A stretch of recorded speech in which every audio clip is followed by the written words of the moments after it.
Hey everybody, welcome to Big Dumb Monsters. I'm Nick. And I am Chris. And this week we are talking about Gremlins, a kind of dark holiday classic, I would say. Yeah, comedic yet dark. Yeah, it's really dark. Yeah, super dark. Well, maybe not super but definite holiday classic, I would say. Yeah, definitely. It's one of your alternative Christmas classics, right up there with Die Hard, I would say. Which is probably why we're dropping this episode on Christmas Day. Yeah, that's probably why. Yeah. And the bad news is no episode on Monday, so you're getting a little bit of coal with this gift. So. Yeah. And if you don't like it, sucks to suck. Yeah, bite me. All right, guys, enjoy the show.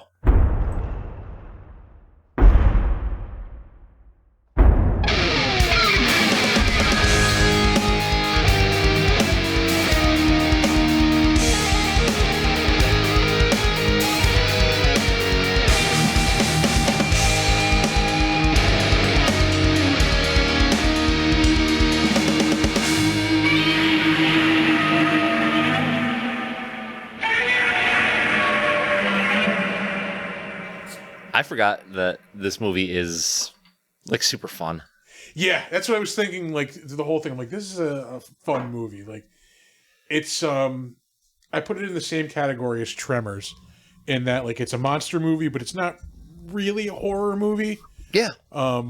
Well, yeah. I mean, like when it's kind of dark, and there's definitely some scary stuff out of it. Like it should be a horror movie, but like the fact that the Gremlins are like, you know, comedic, goofy. Yeah, that like takes the edge off of it.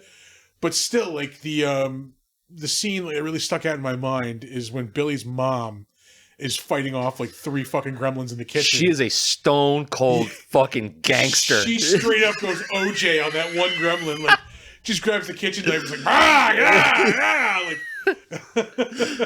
like. That was she was fucking ice cold. Yeah. But like, think about that. You're in your kitchen by yourself, and there's this little fucking goblin. Like, I think it hurls a knife at her or something. You know, like, it was plates. They were tossing plates at her. Yeah. It's a little reptilian like fucking thing. Yeah, it should be I mean, like, it is terrifying when you think about it. But you know, they're goofies. in like if you put yourself into that context, like that's absolutely horrifying. There's these goddamn monsters, things that you've never seen in your life. Yeah. From the outsider perspective, you're like, they're just silly. They're kind of goofy looking and whatever. They would be horrifying to see in real life. Yeah, I mean, absolutely. They don't even look goofy. They just act goofy. Like if you just saw one on its own, you'd be like, "Fuck." Yeah. Especially like that again in that scene in the beginning where it starts off where she's in Billy's room in the attic, and she hears was it "Come O All Ye Faithful" or whatever. Like he puts on the record player. Oh, yeah. Like, that's creepy as fuck. Yeah. And like she goes down and turns it off, and I kind of wish she left it on, because that would be a cool song to have like playing as all this violent shit is going down. It would have been a weird tonal shift. Yeah. But when it starts off, she's in the living room, and then like she's standing in front of the Christmas tree, and you see like the colored lights, and then like the power goes out, and then you see the 2 red gremlin eyes. Yeah, it's so cool. Yeah. No, there's a lot in this movie that's really, really executed well. Like, and there's not that much to take away from it. Like, this movie has logical fallacies, but I mean, are you really gonna judge it like on that shit? Yeah, like, I mean, like I found myself going like, all right, those gremlins are all drinking beer. They're getting wet. They should be multiplying. Yeah. Well, it's not technically water, but they're rolling around in the fucking snow. Yeah, why don't they just grab handfuls of snow anytime they walk into a building? When it melts, you make more gremlins. Like, but you know, then that's just like outsider adult thinking. Yeah, like, this movie is supposed to be like terrifying for kids, and I think it works that way. Yeah, I remember being scared of this when I was a kid. This came out in 85? 84, I think. 84. So I was 5 years old then when this came out. Yeah. Yeah, I forgot what I was going to say. How much Gremlins terrified you as a child? It did. I mean, absolutely.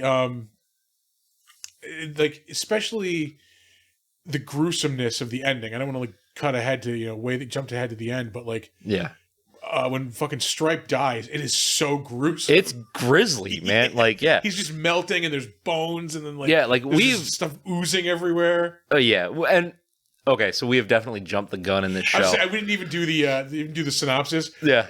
We're talking about Gremlins today. And that's basically the premise that there is Gremlins. Yeah. You know, you can't get them wet. You can't feed them after midnight. And, you know, they hate bright light. Yeah. And of course, sunlight will kill them. Yeah. All of those rules get broken like in the first 15 minutes of the movie. Sure they do. That's because Americans are irresponsible pet owners. Yeah, this movie really is about like the dangers of irresponsible parenting. Fucking Rand Peltzer is a fucking horrible father. No, it's not great. Yeah, not great. I mean, like Billy's mom, you can tell she's like the nice, like, you know, kind, nurturing mom. Oh my god, she is holding it together so hard. She's also enabling this fucking garbage. Like, she should be fucking standing. You know, hey, get a real like. Your fucking inventions suck. Yeah. How about you work on one invention and then when you get it right, like, you know, then move to the next one. You know what would have solved a lot of the problems in this movie is one competent social worker. Yeah. Yeah. Fucking, I don't know what the Kingston Falls, like, you know, child welfare department looks like, but not even child. I mean, he has a job at a bank and like. Well, yeah, but Judge you know, Reinhold even says to him, "You're supporting your entire family." These aren't new problems. Yeah.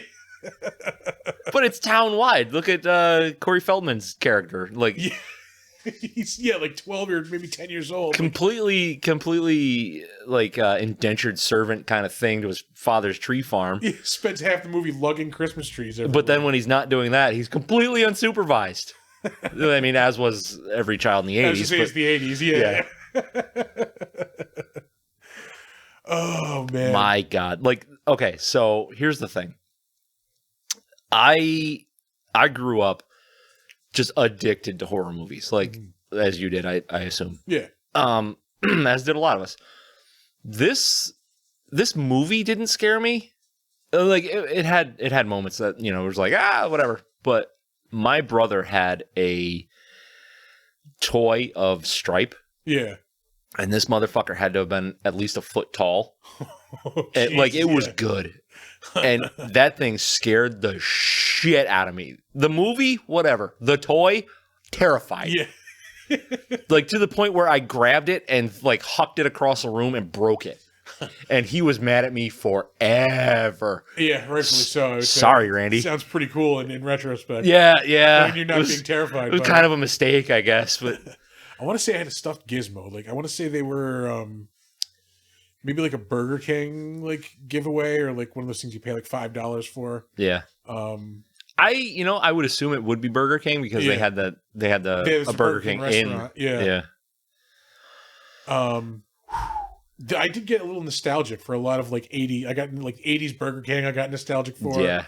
The toy department and the department store. Man, it was so good. Yeah, I miss toy stores. Like actually, you know what I was a little nostalgic for? It was like the nylon or whatever the fuck polyester material all like kids' winter clothes used to be made out of. Yeah. It was like that silky, like it's shiny, like yeah. No matter what you rubbed it on, it went zip, zip, zip. Yeah. Like your snow pants, jacket, mittens, like we're all made of the same material. Fucking moon boots, baby. It's probably like cancerous as fuck. Oh yeah. Right? Yeah, he agrees. Yep. But yeah, at the end when he's walking through the toy department, like if like I added like 1980s Christmas time to my like time travel list if time travel is ever invented. Yeah. Yeah, like get that OG He-Man toy. Just to like walk around like a Toys R Us, like a KB, or even like a Sears, or like a Macy's toy department. Yeah. Oh, that'd be the shit. It would be so cool. Okay, so this was 84, so like was that Nintendo came out in 84? 85. Oh, was it 85? Yeah. Okay, yeah. same year as me. We came out the same year. Was it 85 or yeah, I think so. 84 or 85, one of the two. I'm pretty sure it was 85. I want to say I got my Nintendo in like 87 or 88. Yeah. Yeah. I got the one with the power pads. Whenever the fucking power pads. Oh, man, with the fucking track and field. Yeah. Yeah. Yeah. Man. How fucking bad are all these inventions? This I noticed this scene. Like, look at the look he's giving that fucking juicer. Like, like that is acting right there. Because like you could just tell. Like, yeah. Like I am so goddamn sick of having to deal. Whenever I just want a cup of orange juice, or like whenever I have to do anything, I have to deal with some fucking wacky invention. Yep. That's not going to work, and it's going to make a problem that like I need to clean up. Like, yeah. There's a fucking naval orange holocaust in there. Fucking he puts in one orange into this juicer, and like the kitchen is covered in like orange vomit. 6 like, gallons of shit came out. Yeah. But like just that look he gives, like just that defeated, beaten, like I know this isn't going to work. I know I'm just going to get frustrated, but I have to do this because my fucking dad is a wacky inventor. I'm going to tell you though, I want to try that coffee. I bet that shit's like fucking rocket fuel. Yeah. It's like his mom goes to make the coffee, it comes out like diarrhea, it's like hot fudge. Like just thick liquid. Like I don't want to chew my coffee, but I might try it. I just want a cup of orange. I just want orange juice. I just want orange juice. Yeah. Like, and the things like that are just like really, really well placed in this movie. So you get that like. I think we were talking the same thing in The Thing, where it's like there's tension and release. Yeah. And with this, it's not so much like tension and release as like something bad happens. It's like maybe something funny happens to release that tension. Yeah. You know, it's like it's a really good mix. Like this is like you said, it's like Tremors-esque, where you either get like a really good joke or you get some really crazy horror thing. Yeah, something like kind of grisly. And it's just like a really good palette that they have to choose from because Gizmo is super cute, so he'll do something cute and funny, or the Gremlins have like funny attitudes, and they're basically like Looney Tunes characters. Yeah, I was thinking of they were my favorite part of Mad Magazine was always like the little drawings, like just like in the margins and like at the bottom of the page. Was that Sergio Aragonés? Yes. Yeah. And like they are like a like a living version of those like kind of like cartoons. Like absolutely, yeah. There's just like wacky shit going on that you have to like look for a little bit in the background. And, yep. But like I'm still shocked at some of the shit that got in this like for a kids movie. Oh, the Flasher. The Flasher Gremlin being number 1. Yep. Actually no, that being number 2. Excuse me. All the murder with that. That being number 3 then, because even more fucked up than the murder is Phoebe Cates' Christmas Story. Yeah. Oh, it's so dark. Like, why do you hate Christmas? Well. And like another credit to Zach Galligan because he does the same thing in that scene with just the look. Like he doesn't say anything. He's just like, God damn. Yeah, like at the beginning of the scene, they're like holed up, I think, in his house or something like that. And he's like looking around. I don't know if he's looking for like a weapon or like something, but he's looking for something. And like she just starts going on like about the story, and he's still kind of going about his business. And then like when she gets into it, he stops and it's just like looking at her like, what the fuck? Yeah. Like, yeah. It's intense. Like, and that's a really well acted scene. Like, you believe both sides of that. Like that, like her telling of the story seems genuine and his reaction seems genuine. Like they acted it really, really well. Yeah. And like, it's so out there that like, I can only imagine this was one of those things where like they had to do a couple of takes where one of them like kept laughing about it. Cause like, it's so fucking dark. Yeah. It's really dark. Like the whole premise of the story is her dad tried to surprise her and her mom on Christmas. Ends up trying to go down the chimney and breaking his neck. Yeah. And like she doesn't find him until she starts to smell him. Yeah. Until she tries to start a fire. Yeah. So the implication being she smelled the burning body. Like it gets even darker when you think about it. I didn't even think about it that way. I thought she was just like went over to the fireplace and was like, "What's that fucking smell?" Yeah, she's like, I didn't realize until I started a fire. Like then then the smell hit me. Oh my god! Yeah. Whoa. That's even darker than I gave it credit for. Yeah, I didn't notice that either until this viewing. But like the smell of her father's burning body like is what tipped her off. Holy shit. Oh, that's grim. That's fucking grim. Dude, okay, so all my typical recollection of this movie is like, oh yeah, it's pretty good. It's a kid's movie. It's whatever. It's just goofy. It's just so well balanced. Yeah. Like, there's humor like for everybody, and kids are gonna laugh at stuff. Like there's stuff adults are gonna laugh at. Like just stuff, Yeah. There's a couple of jokes that Murray Futterman had that had me like I laughed at. I don't remember what they were off the top of my head. Was he the guy, the one that was like, I should buy American? The drunk, the drunk guy. Yeah. With the backhoe. Yep. And I remember them dying in this movie, like when they got run over by the backhoe. But they showed up in Gremlins 2. No, I think they retcon. I think that was the original intention, but then they like retconned it. I noticed though at the end of the movie when they're sitting around watching the news, Murray Futterman is being interviewed. Like according to Murray Futterman, like so he had to have lived like according to unless they added that like little audio clip like later on. Yeah. You know what I never noticed is that they are actually like he's referencing like mechanical gremlins. That's exactly what they are. Like you are constantly seeing them mess with engines or electrical parts. They are legitimate like gremlins. Yeah. For anybody not familiar, like this isn't something that was just made up for a movie. I mean, this is like I think going back to like World War II. Yeah. Maybe even older than that. Like gremlins were just like the explanation for anything that kind of just went wrong, like a glitch or like when a mechanical fuck up. Like, oh, it must be a gremlin. Yeah, it's got gremlins in it. Yeah. To the point where they named a shitty car the Gremlin. Which had many mechanical problems. Yeah, it did. Ironic. Fucking piece of shit. Yeah. And I was gonna say, this is even like the first like time we see Gremlins in pop culture, because like there was like a Bugs Bunny cartoon where like he's like with gremlins. They were like little like yellow things with like blue caps and like wings on their heads. Yep. And Twilight Zone. I was the Twilight Zone is the man on the wing of the plane. That's a gremlin. Yeah. William Shatner. And John Lithgow in the 80s one. Oh, that's right. Yeah. In the movie. Yeah. Right? Yeah. I fucking love that movie. I haven't seen that movie in so long. It's really good. Yeah.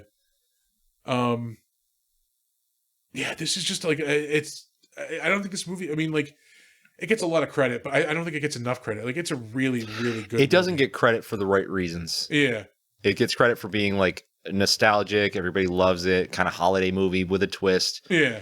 But I don't think it gets enough credit as being, like it's a borderline horror movie with the holiday twist and like fun monsters. Like, this is good entry level horror for kids. Yeah.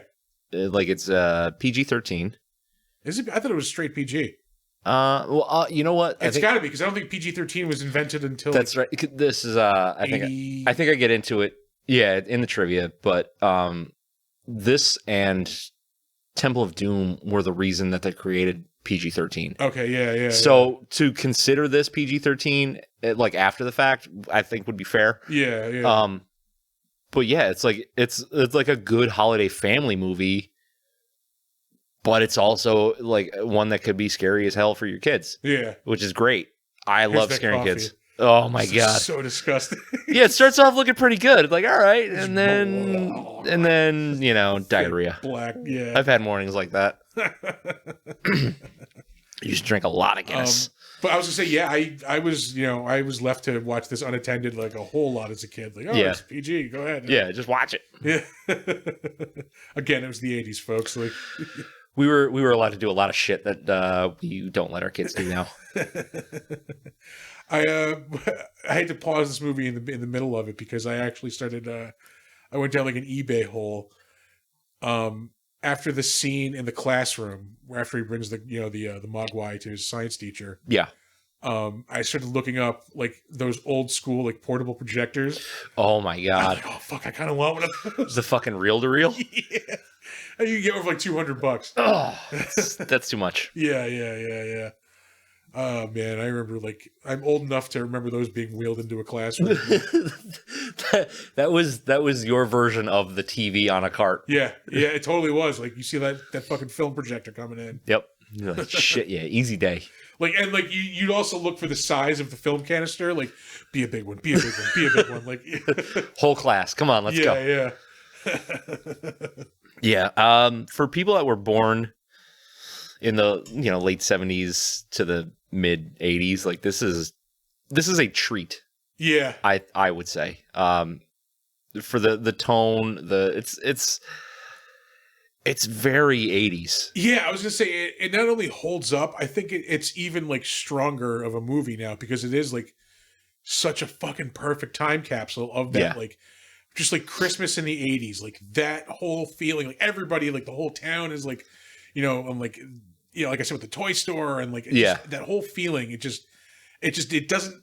I mean, there's still like a Christmas feel, but it's just different. It's not like that anymore, Yeah, it's almost like society as a whole got crushed at some point. Yeah, so weird, fucking strange how that happens. Oh man, but like even like the setup of like the bar, I was even nostalgic for like, man, we do. I would love to hang out in a bar that looks like that. Yeah, like it's just like that. It reminded me like the decor of like the Woolworth diner of like in the 80s. Remember that? Like where it would be like the red plastic bench. It was always like kind of dark too, and like they had like the red like lanterns. And, like it had that same like it's just kind of dark and like smoky and like yeah. I really wish you could go to a place like that. Like the wood paneling on everything, Yes. Everything was lit like shit. Yeah. Everything was pitch fucking black. It was like, and like what you could see was obscured by cigarette smoke. Yep. And big giant brown glass ashtrays. Everything in the 80s was astonishingly brown. Yeah. No joke. Especially like your McDonald's and stuff like that. Everything. Yeah. Yes. You remember when McDonald's primary color was brown? Brown and beige. Yeah. God. But like, yeah, it's just, it's such a like perfect just encapsulation of like kind of just what Christmas was like in that time. Yeah. Man, this is a good movie. Fucking Joe Dante, man. Like his list of movies, we'll get into the better known as, is like beyond impressive. Yeah. No, he did some work. Like, like he earned it too. Like it wasn't like, well, this one he was kind of given, but this was after. We'll get into it. Yeah. Like, damn, man. Like, I fucking love this movie. Like, for years, like, I just kind of didn't watch it because I was misremembering. Yeah. Like, it was just like, oh, whatever. It's just a fucking goofy fucking kid movie. Yeah, I think it's one of those movies that's kind of now getting a lot more, like, due. Like, a lot more respect. It's just, it's really, like, it doesn't get brought up enough, I think. Like, it doesn't get referenced enough. Like, for how good it is. Like, yeah. And I think, like, this is also a good thing that we don't have umpteen like reboots of this that like have failed and then like they try to just move on to the next one. They're working on one.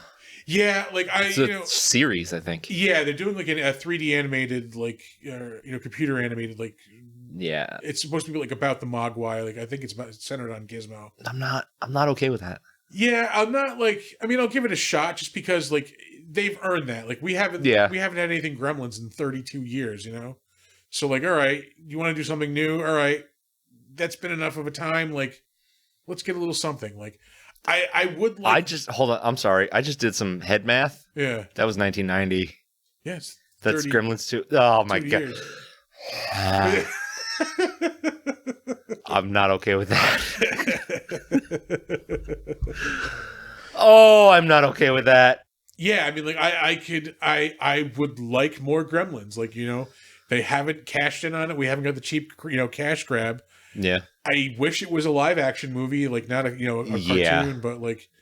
Yeah, but here's the thing: if they did live action, they'd CG the Mogwai and the Gremlins anyway. Yeah, and that would be not good. You're right. Because there's a charm to these guys as animatronics and puppets. Like, yeah, and stop motion too. There's a couple of stop motions. That's another fucking terrifying scene in this movie. Right after the scene in the scene in the pool is terrifying. Like, oh yeah, when, Billy is like struggling with Stripe and gets away and ends up jumping in the pool in the YMCA and like the whole cannonball, thing starts, like, bubbling up and just fucking fizzing everywhere. Yeah. But like after that, you see when they're all like leaving, you see just a shot of the street, and then you see Stripe kind of just walking down the street by himself. Yeah. And then like he just waves, he just waves, and like hundreds of gremlins start coming down the street. Yeah, it's bad. Yeah, it's bad news. Oh man, this is such a good movie. All right, you got to rate it. 1 to 10. I'm gonna go. With a combination of like solid effects, like the practical effects, just being a solid movie in general, and nostalgia factor. I'm gonna give it a solid 8. I'm gonna go with a solid 8. You know what? I'm falling in exactly the same place. Yeah. Like this movie is really good. Like it's great effect. It's good acting. Like not everybody is great in it, but like I think the only character that I really felt was like not well acted was what the hell was her name? The Mrs. Deagle. Mrs. Deagle. Like she was too over the top. Like she was very she was definitely channeling like a combination of Scrooge and the Wicked Witch of the Yes. We can get into that in the Better Known As. Oh, can we? Yes. But those like and I absolutely see like she was trying to get that spin on that character, but it was like a little too much. It was a little heavy-handed. Yeah. I mean, like I gave it points. I don't give it a 10 just because like it's not a horror movie. I wouldn't say it's a horror movie. It's like I said. No, I don't think it's intended to be horror. Yeah. I think it's supposed to be just like a scary family movie. Yeah. Like you said, some of the acting isn't great. I'm trying to think of what I can dig it on. The logic, like we said earlier, some of the logic plot, like just because, like again, they're surrounded by snow, like it's just there's water everywhere. Yeah, it's okay. Whose definition of midnight are you going by? Yeah. How do they know what time zone they're in? Yeah. What time does what time is it safe to eat again? Like, is it when the sun comes up? Like, yeah. Like that is a weird rule. Yeah, but I mean, that's us. Like I said earlier, like that's us adult logically thinking instead of like this movie is 100% targeted toward children. Yeah, and they're not really gonna think about shit like that. Yeah. But it's good enough that adults can really get behind it. And I don't think I'm discovering something new watching this movie, and anybody that's listening to this has definitely fucking seen Gremlins. Like there's no way that you've gone your entire life and not seen Gremlins. We're going to get at least one. I've never seen it before. That's ridiculous. If you have never seen Gremlins, you email us your address and I will bring you a copy of this DVD, sit down and watch it with you. Because somebody did you wrong in your life. We'll up the ante. We'll do it a double feature. We'll watch Gremlins 2 right afterwards. Shit, yeah. Whoa. Hold on. I just got attacked by my microphone. Yeah. I stand by my statement. If you have never seen Gremlins and you email us your address and it's local, I'm not afraid to go to your house. Like we're decent sized people. Like we can handle it. I'm not afraid of you. And we will drink some beers and watch Gremlins with you. Unless you're a total creep show. And then we're out. Yeah. We'll make up an excuse. We have a thing that weekend. Yeah, sorry. You know what we're drinking tonight? Oh, we didn't tell you. We should tell you because it's goddamn delicious. Yeah. We are drinking Founders Dirty Bastard Scotch style ale. And these sumbitches are 8.5% alcohol by volume. I am nicely toasted. I'm about to kill my second one here. Yeah. They're doing the job. Yeah. They taste good and they'll get you drunk. Yeah, big thumbs up. Big thumbs up. All right, we got to get into the trivia. Yeah. Not to bother you with trivia. I used to think they were kind of Yeah. trivia. I just want to sit here and drink this beer, though. Mm-hmm. Jesus Christ. Ah, you dirty bastard. To quote Stripe, Yum, yum. All right, we're getting into the IMDb trivia. The set for Kingston Falls is the same one used for Back to the Future. Both movies were filmed on the Universal Studios backlot. No shit. Yeah. I did not realize that. Yep. One of the studio notes to director Joe Dante and executive producer Steven Spielberg on seeing the first cut was that there were too many Gremlins. So Spielberg suggested cutting all of them out and calling the movie People. Yeah. That's a subtle fuck you. Yeah. That's like, even at that time, I mean, like, well, that's right after E.T., so yeah, like, Steven Spielberg just gonna lay him on the table. Like, he had power right there. Thunk. Yeah. Dine upon my balls. Like, an earlier attempt to have monkeys play the Gremlins was abandoned because the test monkey panicked when made to wear the gremlin head. And all I can imagine is just like a monkey losing his fucking mind. I really hope like it was the kitchen scene too, so he had a knife. Like the fucking evil monkey from Family Guy. I just want to see this monkey in a gremlin mask going batshit crazy. Fucking hurls a blender at Hoyt Axton. Like. Jesus Christ. Let there be footage of that somewhere, please. Joe Dante, hit me up with that. Like Hoyt Axton has to take this monkey out with a guitar, like bang, like Honky Tonk Man style.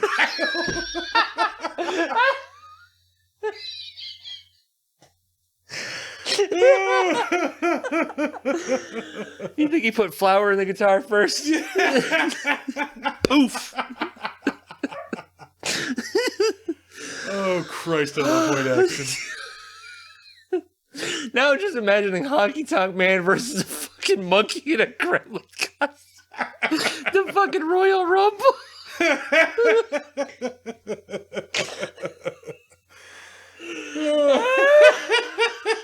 Just a fucking monkey in a gremlin mask. Oh shit, I'm crying. Oh, I'm gonna throw up.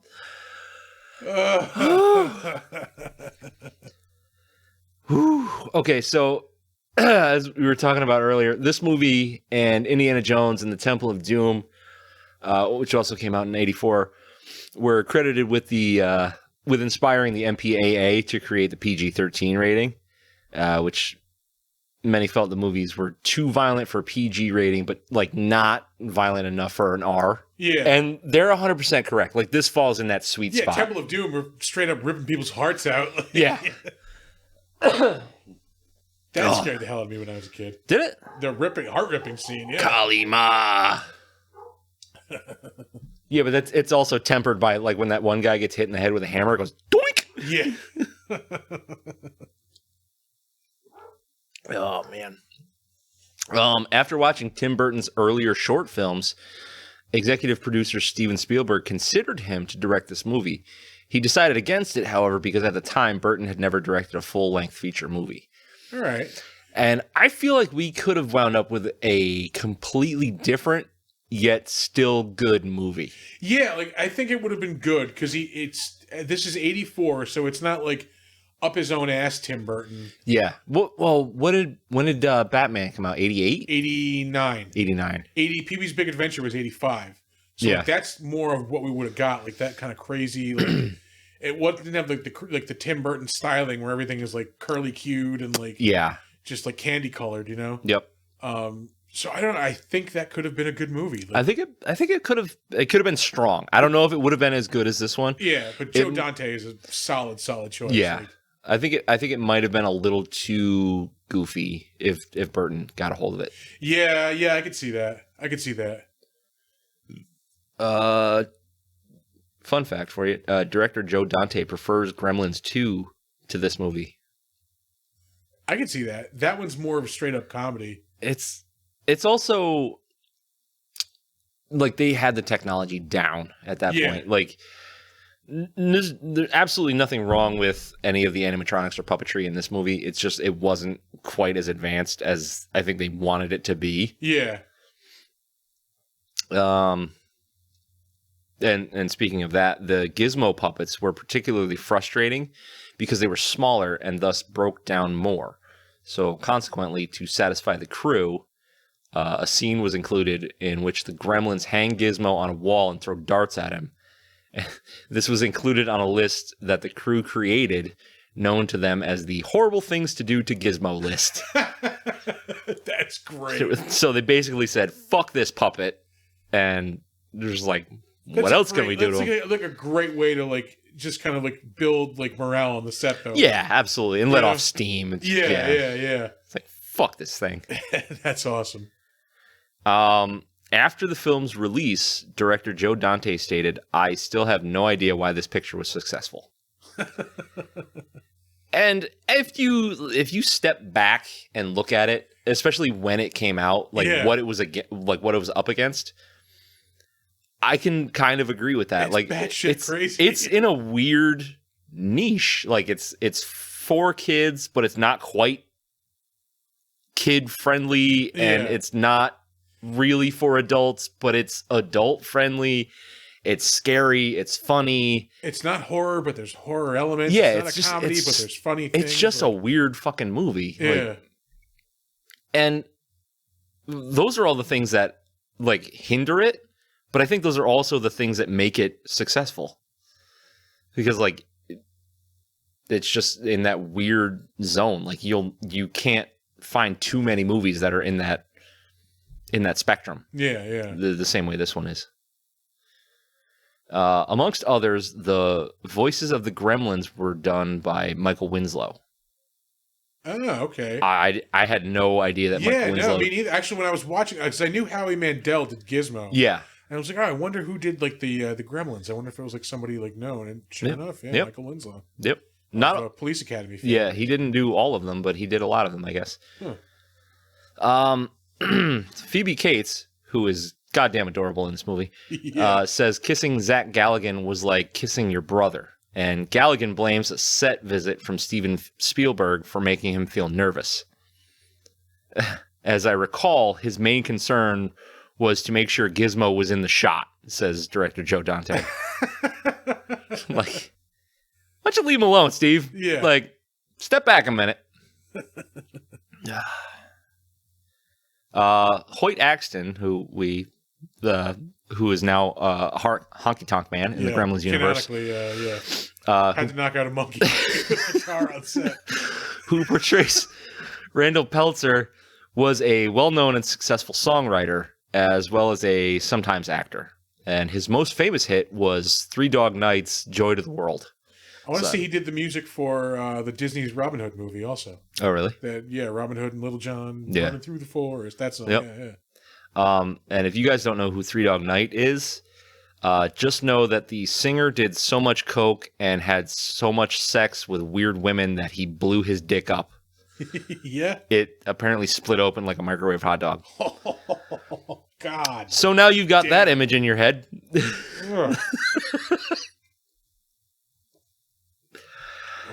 Whoa. Yeah. Thank you, VH1's Behind the Music, for that information. So we like to do some, like, maybe this person could have been in this movie. Fun facts here. Judd Nelson and Emilio Estevez were considered for the role of Billy. Could have worked. Yeah. They were both kind of Emilio good Estevez there. could have pulled it off. Like Judd Nelson, I don't know, because he would have been like, yeah. Well, I don't know. Maybe he would have worked even better because, like, you picture him as Bender and fucking the Breakfast Club, but like he always has that kind of like shitty attitude character though. But like think about Billy though, like he just like he's into comics, like he's into drawing, like he's basically just hangs out in his room, like that could work. Like I think that would work. He's the artistic loser, which I think neither one of those guys is like really that great at being that kind of character. Yeah, but it could have worked. I mean, I guess this was kind of before either one of them was really established as like this is what they do. Yeah. Emilio Estevez being basically just cast as Charlie Sheen's brother and everything. Yeah. And in real life. Yep. Yeah. On the commentary, director Joe Dante stated that Corey Feldman was, at this point, before he was a teenage kid, when he was just a pubescent kid, was actually one of the best child actors in Hollywood. And just after Joe Dante says this, you can hear Feldman's character, Pete Fontaine, say, "What happened?" And we all kind of know what happened. Yeah. Cocaine is Charlie a hell Sheen. of a drug, yeah. Charlie Sheen and Coke happened. Yeah. Oh, Charlie Sheen, man. That dude fucking really got around in the 80s. Yeah, yep. And all kinds of women, all kinds of drugs. Punky Brewster, man. All kinds of Corey Feldman. Yeah. I don't know if there's any truth to that, but I don't doubt it. Yeah, I mean, yeah. Dude's a fucking weird dude. Fucking tiger blood, man. Cocaine's a hell of a drug. Look at fucking like Rick James said. Yeah. So Chuck Jones, the Warner Brothers animation legend, makes a brief on-screen cameo in the scene with Billy and Gerald trading insults. So he's just like there for a minute. Yeah. I mean, because it's a Warner Brothers movie, so they were just like, who's Warner Brothers fucking royalty? Yeah, who's here? on set today? Like, who's on the lot? And if you don't know Chuck Jones, like you know Chuck Jones because he's responsible for a lot of your childhood, probably. Oh my god, like, so many Looney Tunes cartoons. Yeah, like a lot of the good, like the best Bugs Bunny cartoons. I want to say, Cartoon Network used to have the Chuck Jones show. Like they would just show the Chuck Jones Looney Tunes and Merry Melodies stuff. Yeah, and it was like, and they were all the best ones. Remember, I still like this like influenced so much of my just childhood and like comedic, like, you know, sense today. TNT would just show 2 hours of Looney Tunes every night. Yep. Yeah, like from 6 to 8. Like just boom. I would sit on my grandfather's lap in his recliner and we would watch it and laugh our fucking balls off. Like, do my homework or whatever. Like just from 6 to 8, watch Looney Tunes every night. Yep. And a lot of Roadrunner cartoons were in that. And they were like the good ones because like I'm not a big fan of like the 70s like Looney Tunes. Like you can tell when the animation style changes a little bit. Yeah. I think it's when it switches over to like Mel Blanc maybe like from Chuck Jones. No, Mel Blanc was the voice of Bugs Bunny. He like going all the way back to the start. Okay. These are the ones that were like on ABC on like Saturday mornings. Yeah. Like the newer ones. Like the TNT ones were the ones from like the 50s, like 40s, 50s, and 60s, like the original ones, like the really, really good ones. Yeah. Oh my God. Who was the other guy? Like it was Chuck Jones and then when Chuck Jones kind of stepped back a little bit, somebody else kind of like stepped into his shoes. And it wasn't quite as good. Yeah, that's when it switched over. I can't fucking remember who like it was. The animation style like got a little bit more like bright and colorful and cartoonish and like it wasn't quite as realistic. Yeah. Who the fuck was that? Yeah, I can't believe I'm drawing a blank on the name. Oh my God. Yeah, either way. The scene in the department store where Stripe attacks Billy with a chainsaw was not in the script.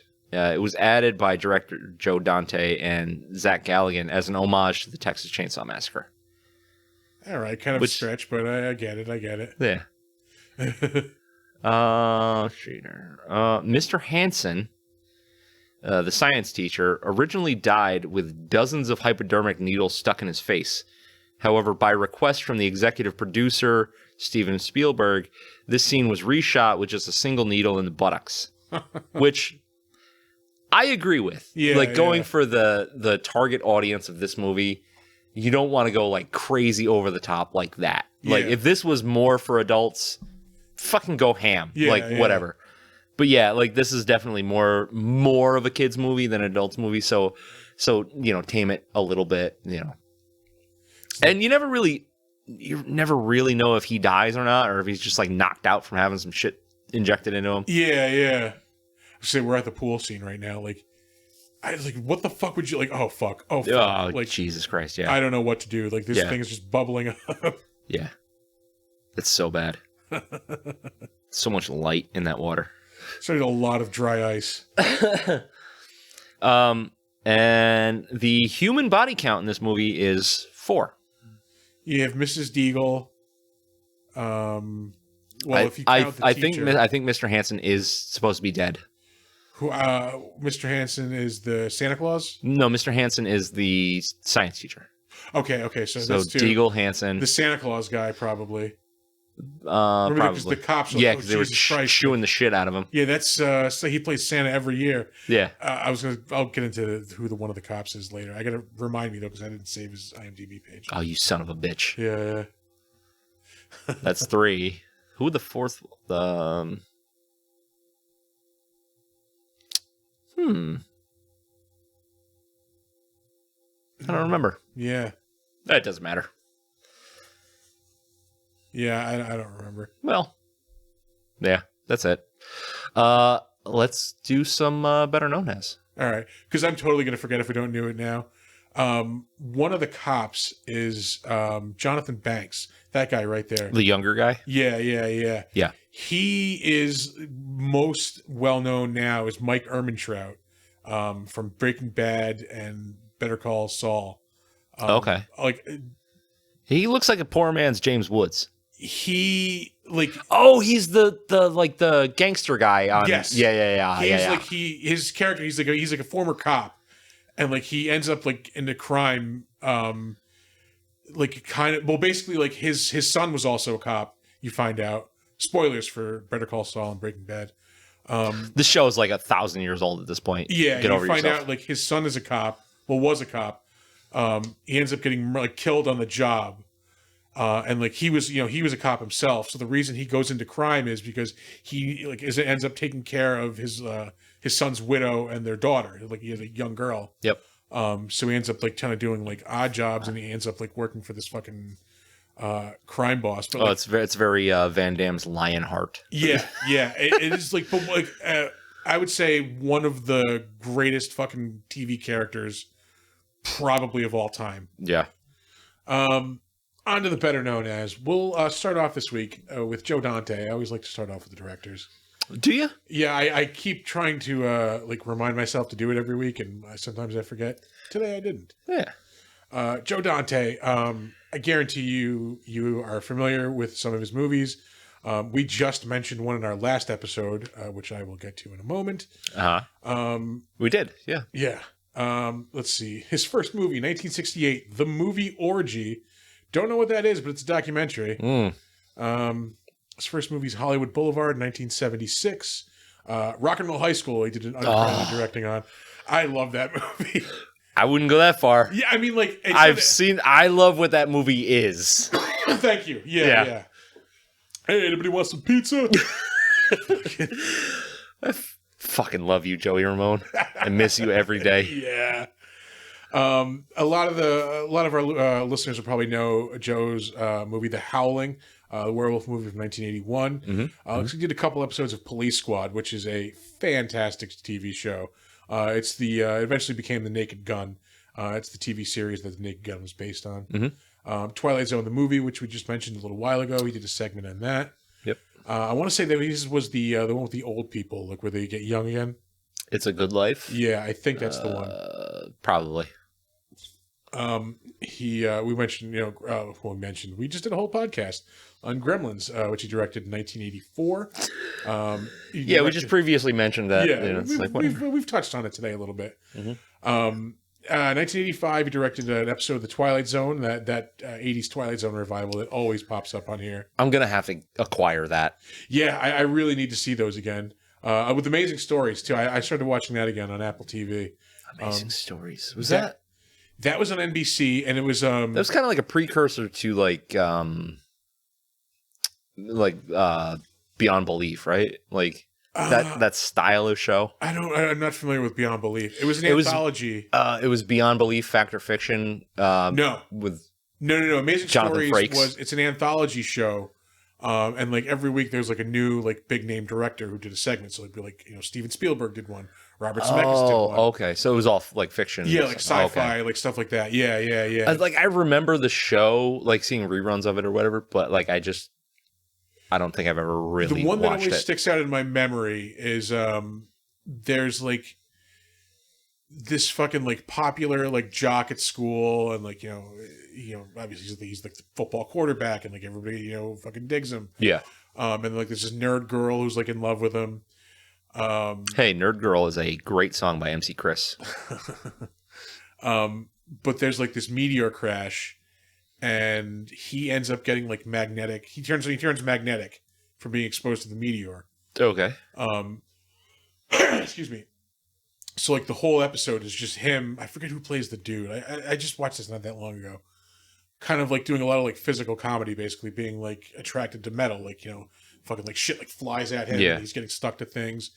And then like the twist at the end is like there's a second meteor that lands, and it lands like the nerd girl was the one who was exposed to it. And she ends up they're both magnetic, so they just end up getting like stuck together. Like, yeah. The movie I just mentioned, though, the one we mentioned last week, was Inner Space in 1987, which is a fantastic movie. I may have seen it. Really? Yeah. That is, I want to say, easily in the top 10 like movies of my childhood. Really? I used to watch that movie all the fucking time. It was always on HBO. Martin Short in that movie? Martin Short is the lead character. His name's like Jack Putter, I think. He is like this like loser. Like he works at like a supermarket. He's kind of like a milk toast, like mild mannered, like just like normal every dude. Oh, loser who works at a supermarket. Okay. I'm imagining myself in 2005. No, but he avoids like any kind of excitement. He's just like a very like normal like dude, Yeah. And then he through whatever misadventure, he ends up getting like injected with a microscopic fucking Dennis Quaid. Yeah. Because like there's this science experiment going on where they're trying to like miniaturize things, and like he's like the test pilot for the ship that they're going to miniaturize. They use it for like health things, Mm-hmm. And there's like a rival like company trying to steal this, and like there's like something goes on at the test where they try to sabotage them, and the scientist who like is in charge of it, he ends up like stealing it and ends up like injecting it into Martin Short because like the other people are trying to kill him. Yeah.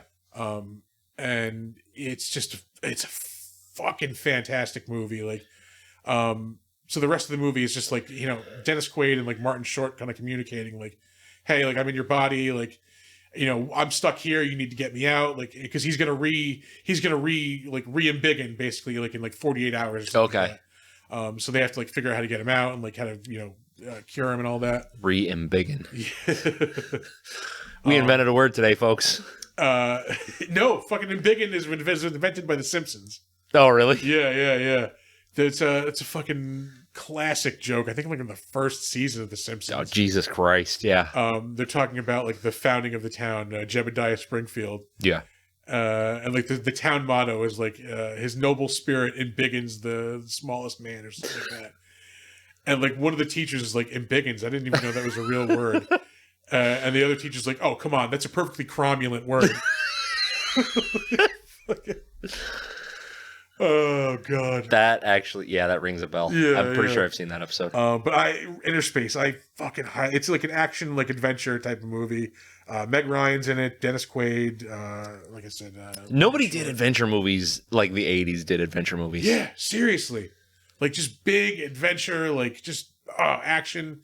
Vernon Wells is in it, who was the dude with the red mohawk and the Road Warrior. Yeah. Who I got to interview a couple of years ago. Did you really? Fucking awesome. Yeah. Anyway, moving on. Enough of my own glorification. Yep. Some of other Joe Dante movies. Holy shit, he did The Burbs. The Burbs, yeah. Gremlins 2. The series Erie, Indiana on NBC. The movie Matinee, which is a really good movie. That's one where John Goodman like runs like a movie theater and like I just saw it not that long ago. I think he plays like an actual real person. Yeah. It's based in like the 50s and like it's kind of nostalgic for like that era of like 50s B movies of like sci-fi and like stuff like that. Okay. So like the places that would play like fucking Ed Wood movies. Exactly. Yeah. That's a really good movie. What else? Small Soldiers is another really good movie. That was 1998. That's where like the toys come to life and like they actually believe like, what their stories Kurt are. Russell voiced the main one, right? No, No. Tommy Lee Jones did the like the main soldier. Oh yeah. Yeah. I forget who did the Gorgon, like the ones that are supposed to be the enemies, aliens, but they just want to be like left alone. Yeah, it's like, please leave us alone. Yeah. That's a great movie. Looney Tunes back in action. You did a couple episodes of Masters of Horror on Showtime. Oh damn! I don't think anybody else did 2 episodes of that. I think everybody else was just like a one-off. Yeah, probably. Yeah, that's crazy. A couple episodes of CSI. There's a TV show called Splatter. Yeah, I saw that. I've never heard of that. I will be looking into that. And it's directed by Joe Dante, so Yeah. it's got to be good. Legends of Tomorrow, which is a pretty good show as far as those like WB shows go, like the WB DC. Yeah, as long as your standards aren't high, it's a great show. Looks like he did 10 episodes of the most recent Hawaii Five-0. He does a really good podcast called The Movies That Made Me, where they like interview people and like just talk about like their favorite movies. Is that related to the Netflix show, like The Movies That Made Us? No, just similarly Or titled. just, yeah, okay. Yeah. Let's see. We'll move on to our star, Zach Galligan, who really is probably most well known from these movies. Gremlins 1 and 2. Mm-hmm. I mean, going over his IMDb, there was a couple of things that jumped out, but nothing like that he was like the main person in. Oh, Hatchet 3. Yeah, I've never seen any of those Hatchet movies. I tried to watch the first one, and It's not good. Huh? I don't know. It's just like it felt meta. Like it was like it It's knew one it of those was.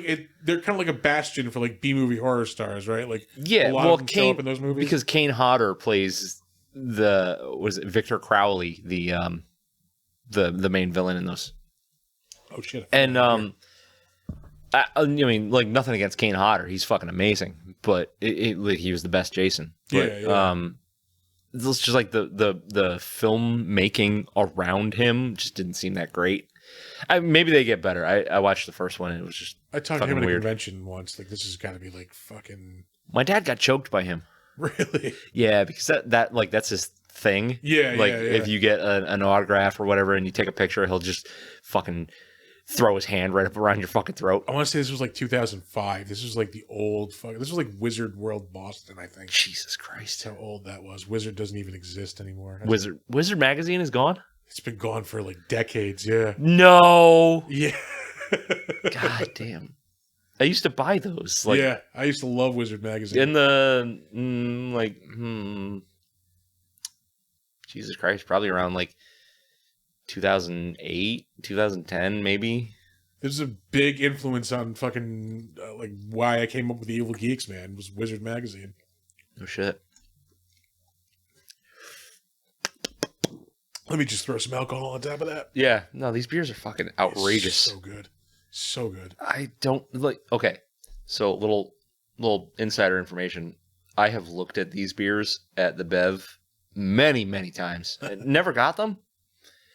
Now I regret that decision. I saw it at Price Chopper today. I'm like, I worst case scenario, I'm out like $10 or whatever. Yeah, like, man, I could have gotten fucking wild on these. 8.5, like that'll fucking do it. Pacific Blues. Yeah, Amazon. boy. Hell yeah. Oh, USA standout. Cyborg 3. Not even the good Cyborg, but there's not a good Cyborg. Okay, so here's the thing. I liked the first one. Jean-Claude Van Damme. I put up with the second one because it's got what's her name in it? It's not a Cynthia Rothrock movie. No. I did a convention with her once too. Angelina Jolie was in Cyborg 2. You're kidding me. No. She was the main character. She was the cyborg.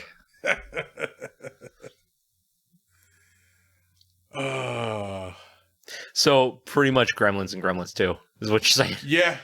Sorry, I was thinking about Cynthia Rothrock for a minute there. Sorry, man, zoned out. Lady Dragon. He was in an episode of Tales from the Crypt that I do not remember. I looked this up. Strung earlier. along. Hold on. Here we go. An aging puppeteer suspects his much younger wife has a lover.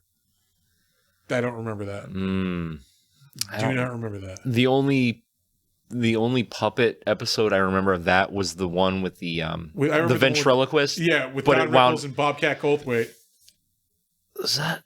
I don't know. The one I'm thinking of was like a ventriloquist, but it wound up being like his brother. His brother. Yeah. That's Don Rickles is the guy, and then Bobcat Goldthwait is the guy who's like idolizing him, who wants to like be him. Oh, okay. Yeah. It's been so fucking long since I've seen that. Let's see. Anything else for Zach Galligan? Hellraiser 3. Boiler Room patron getting stabbed with pool stick is probably the best credit I've ever seen in my fucking life. The Hitchhiker, that pops up on here a lot. Waxwork 1 and 2. No thanks. I thought he showed up in like an episode of Seinfeld, but I might be thinking of... hey, I saw Star Trek. David Naughton, actually. Oh, he was on Voyager. Go up, where did it go? Up. There, right Dr. there. Quinn, Medicine. Oh, Star Trek Voyager. In the Flesh. Love Boat, The Next Wave. Warlock, The Army. I haven't seen the first Warlock movie in like years. You're not missing anything. His first thing was an ABC after school special in 1982. Gremlins was his third role ever. All right, Zach. Well, man, that incense you have burning is pungent. I have 2 of them. It's not bad. Like, I'm normally very incense opposed. It's campfire. The other one burned out. Actually. Yeah, it's not bad. It's not bad. It's just strong. Yeah. Moving on to Phoebe Cates. She is probably most well known for Fast Times. Fast Times at Ridgemont High. Her IMDb is not as extensive as I thought. The other thing she's Drop Dead Fred. Drop Dead Fred. Hello, Snotface. She has been in 2 movies in the last like almost 30 years. Jesus Christ. Yeah. Let's see. Her first movie is 1982, a movie called Paradise. After that, it's Fast Times at Ridgemont High. She showed her boobies in that, didn't she? Yes, she did. Famously. Yeah, it's like I think it was like the #1 like rated nude scene of all time. I don't forget like who the fuck was doing that. But hey, imagine so that movie came out in 82. Imagine 1986. You rent that movie. How warped is that time stamp in that movie? I think it's real fuzzy, like right before this scene and like after it. Clears right up again. I don't know why. Tape's worn out. Private School. That was another booby movie, but she did not get naked in that. Fucking booby movie. Anything that had the word school in it. Yeah. Especially in the 80s. There's going to be some tits in it. Girl school. Yeah. Gremlins 2 in 1990. Drop Dead Fred 1991. That movie is criminally underrated. I've never seen Drop Dead Fred. Oh, it's so fun. And then in 1994, she's in a movie called Princess Caribou. And then nothing until 2001. She's in a movie called The Anniversary Party. And then she does a voice in a Lego video game in 2015. Yeah, that's just Kate Berenger. She's just the Gremlins, yeah. Yeah, so Lego, anybody that's unfamiliar, Lego Dimensions is a video game series where you can buy Lego sets and put them together in this, and each one has a little RFID thing, and you put it in a little slot, and you'll be able to play with that character, and it opens up an expansion for the game. Okay, all right, yeah. So they must have had a Gremlins one, and then she voiced the character for it. Little fun fact for you. Moving right along. Oh, man, he is dead as shit. Hoyt Axton, died in 1999. He was Rand Peltzer, Billy's dad in this. He is probably most known as a musician. He did a lot of score work. Like I said, I'm just going to confirm the Robin Hood thing, but I am 99.999% positive on that. The Marijuana Conspiracy. He's shit. He wrote a song in that movie that's coming out. Came out last year. My Name is Earl. He did some music for The X-Files. Murphy Brown, Forrest Gump. What the fuck was I looking for? Oh, Robin Hood. That came out in the 70s? 60s, maybe. Yeah, it might have even been. Nope. No. Well, that's in You're in soundtrack. You might have been in composer. Oh, you're if right. If it was original music. Yeah, you're right. Let's see. Composer. Strike 2. No. You're wrong as fuck, man. No, I'm like 100% positive on that. I'm going to my fucking... Hold on. Wait. Maybe he didn't write the song. Maybe he sang it. Maybe he performed it. Did he? Yeah. So look at his movie credits here as an actor. Disney, Robin. To the internet. To the internet.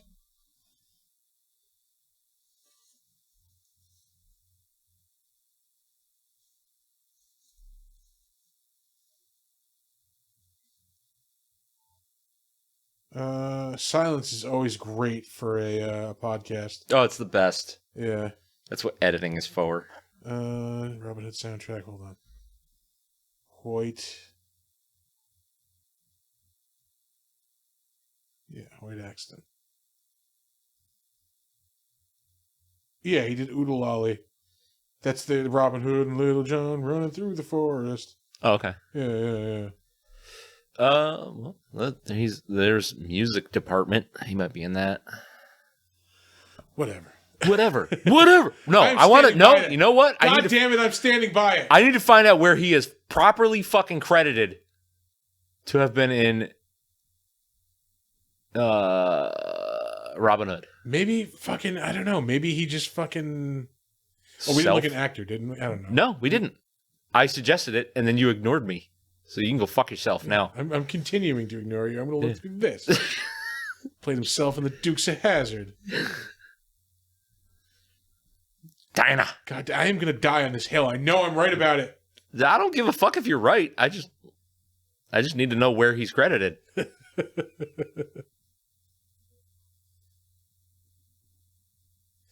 Whatever. Maybe I'm fucking wrong. I don't know. I don't see it anywhere, but I know it's right. It's you know what? It's the 2020s. I feel that I am right. Oh, fuck your feelings.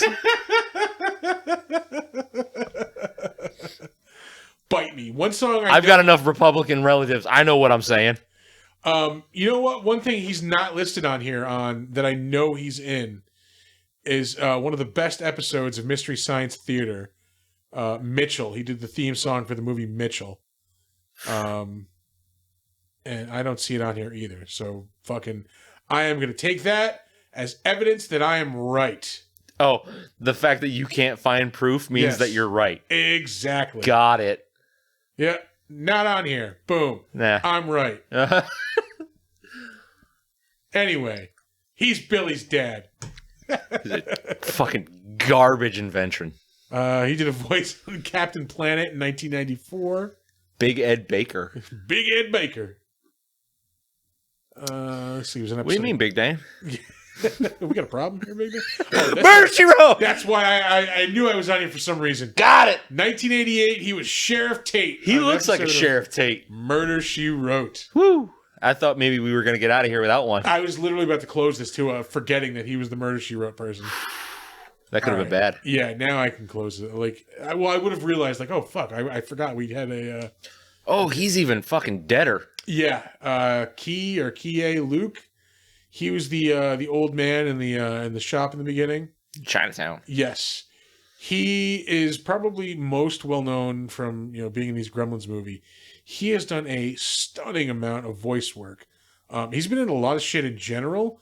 The Gremlins movies, the Superboy TV show from the 90s, The Mighty Quinn, that was a fucking Denzel Washington movie. Friday the 13th, the series, the horrible Friday the 13th That was not good. Yeah, the 80s Beauty and the Beast series. That was, I'm not going to say not good, but it was not good. Better than Friday the 13th, the series. Yeah. Hey, he was in the Golden Girls. Night Court, the Golden Girls Sidekicks, which was a fucking awesome show. I remember when I was a kid. I only know the movie. It was like this kid Ernie Reyes, who he does a lot of stunts now. I think. Yeah. It's Ernie Reyes Jr.? Yes. The main character in Surf Ninjas. Yes. Yeah. That's right. This was a TV show he was in. He was adopted by this cop, and like they like fight crimes. Like he's like this like mythical fucking warrior of some sort, and like he helps the cop out. It was on ABC. It was a cool show. I remember when I was a kid. But like a lot of voice work. Johnny Quest, Jem. He was in Kung Fu the movie and the series. He was the master. That's right. Yeah, David Carradine's master. You see him every episode in the intro. Yeah. Miami Vice, he was in. Trapper John. Mike Hammer, the A-Team. Alvin and the Chipmunks, he did voices on. Spider-Man and His Amazing Friends, he did voices for. Mr. T, the TV series. Oh, that must have been the cartoon. Cartoon. Yeah. Where it was like Mr. T and like acrobats for some reason. They were on like a tour. Listen. The 80s cartoons did not need to make sense. If you were all hopped up on Mr. T cereal, it all made sense. It was fine. Everything's fine. Falcon Crest, Magnum P.I. Cocaine and Blue Eyes. Cocaine and Blue Eyes. I feel like that's a buddy cop movie. Gotta be. Let's see. Remington Steele. MASH, he was on. Thundar the Barbarian, Battle of the Planets, Plastic Man. Christ, I remember watching that. Oof. He did a lot of Scooby-Doo voices, too. Scooby-Doo and Scrappy-Doo. I want to say he was on Scooby-Doo, Where Are You, also. How the West Was Won, Vegas, Quincy, Jabberjaw, the Scooby-Doo ripoff. With I love Jabberjaw. I used to watch that on USA's Cartoon Express. Kung Fu, the series. Yep. Love American Style. I know the dragon, he's the voice of Han, the main bad guy. Oh, what? Yeah. He's also in like all of the Charlie Chan and Mr. Moto movies. Damn. He played Charlie Chan in a couple. He is mostly credited as Lee Chan in most of them. Okay. I don't know if that's like a relative or a brother. He was the voice of Brack in the original Space Ghost. Oh my god. Series. Yeah. Dragnet, the 67 one, not the 50s one. He's on the Green Hornet. This dude has been all over. I Spy, Johnny Quest. Oh yeah. General Hospital. He was your go-to Asian guy. Pretty much. Yeah. Older Mike Hammer. He's in Rodan. He has credits going all the way back to 1934. Jesus Christ. Yeah. And again, a lot of these Charlie Chan and Mr. Moto movies is Lee Chan. Let's see. Moving right along. Up next, we have Don Steele, who is rocking Ricky Rialto. I don't even think we see him once. You do not see him at all. He has made a career of playing DJs in movies, it looks like, because I'm assuming he's a DJ in real life. Death Race 2000. Let's see. He was an actor. He's dead as fuck anyway. But yeah, Death Race 2000, Junior Bruce, Grand Theft Auto, Curly Q Brown, Rock and Roll High School again. Okay, Steve Stevens. I gotta stop you right here. Yes. Sam Elliott is looking directly into my fucking soul. This ad for 1883. This is like as grizzled as a human being can be. Yeah. He looks like 1883. All right. Jesus, God damn, I just needed to get that off my chest. Carry on. Who? Oh, that's right. Rockin' Ricky Rialto. Again, he just plays like DJ. Oh, Screaming Steve Stevens. Yeah. Rock and roll. His first credit, 1968, Target, the movie Targets, DJ on the radio. So in Rock and Roll High School, he plays Screamin' Steve Stevens. I have to know, is that where Billy Idol guitar player Steve Stevens got his stage name? I need to know that. It might be, yeah. That would be a question best for Steve Stevens, but we unfortunately do not have a connection to him. No. Steve Stevens, if you're listening, let me know. We need to know. Atomic Playboys was a great album. Thank you. Up next, we have Scott Brady, who is Sheriff Frank in the movie. He looks like he was in a lot of Westerns and a lot of like one-offs on TV. Simon and Simon, Cagney and Lacey. What was his last credit? That couldn't have been past 80. Oh, what the fuck? 2017. Sheriff McLean. What? Hold on. When did he die? 1985? How the fuck? That's got to be archive footage from something. You know what? That's like a hits show. Oh, okay. The Forsaken Western. So it's like a credit. Okay. Him. So Gremlins was his last movie. Yeah, no shit. So yeah, he died probably soon afterwards. Wow, that's crazy. Oh, shit. Let's see, Cagney and Lacey. That's a bummer. Yeah. Charlie's Angels, like I had said. Taxi. I feel like The Littlest Hobo is a title that's come up before. Not here. Are you sure? I am pretty sure. I just remember that from that 70s show. The Littlest Hobo? Yeah. It was one of the ones... I don't remember what episode it was. Like, it's one of the ones where they're all high and, like, somebody breaks a statue and, like, Eric's, like, freaking out and thinking of, like, Kitty just going, oh, no, the littlest hobo. Sorry, I chuckled, but I was mid-drink. Yeah.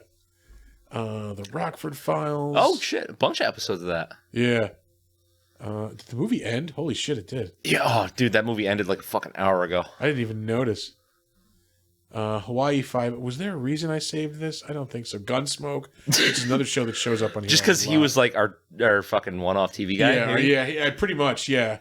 Let's see. Gunsmoke, Banachek, The Virginian.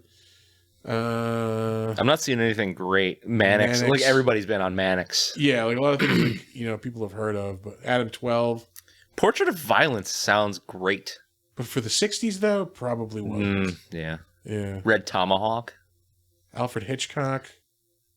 The Untouchables TV series. It's probably those things, yeah. Yeah. All right, we're moving on. Sorry. Schlitz Playhouse. Six Schlitz.